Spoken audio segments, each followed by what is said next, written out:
সৈয়দ মোহাম্মদ রেজাউল করিমের আহ্বানে আজকের ঐতিহাসিক মঞ্চে যারা বসে আছেন তারাই হচ্ছে এই ঐক্যের মহাকাণ্ডারী।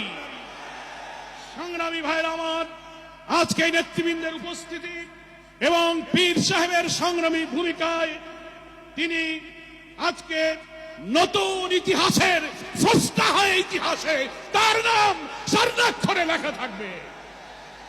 মুসলিম উম্মার নেতৃত্ব দানকারী দেশপ্রেমিক সকল ইসলামী দল, ব্যক্তিত্ব, স্কলারদের মধ্যে ভিন্নমত থাকা সত্ত্বেও আজকে একটি ঐতিহাসিক ঐক্যের পরিবেশ এবং সম্ভাবনা দেখা দিয়েছে।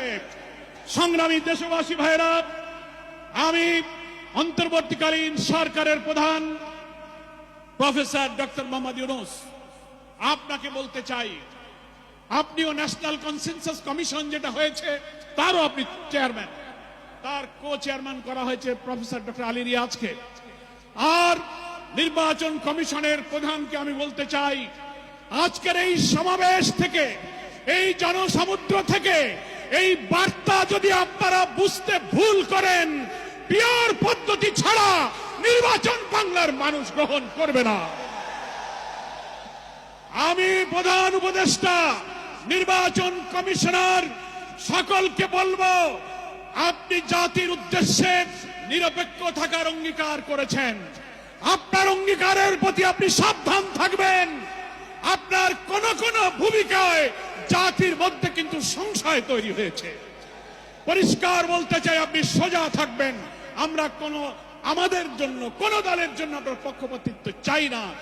2000 ছাত্র জনতার জীবন, হাজার হাজার মানুষের রক্ত, 17-18 বছরের মানুষকে ফাঁসি, অত্যাচার, জুলুম, রিমান্ড, ক্রসফায়ার দিয়ে আলেম ওলামা পীর মাশায়েখদের যে নির্যাতন করেছেন, সেই সংগ্রাম আমরা ব্যর্থ হতে দেব না।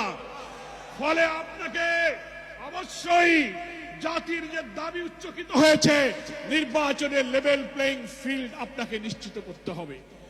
আপনি জাতির কাছে, জাতির উদ্দেশ্যে ভাষণে একটা কথা বলবেন, being a head of the government একটা কথা বলবেন, রাষ্ট্রীয় টেলিভিশনে একটা কথা বলবেন, কোন একটা দলের কাছে আলোচনায় গিয়ে সে কথা আপনি ভুলে যাবেন, এটা নিরপেক্ষতা ভঙ্গ হয়েছে।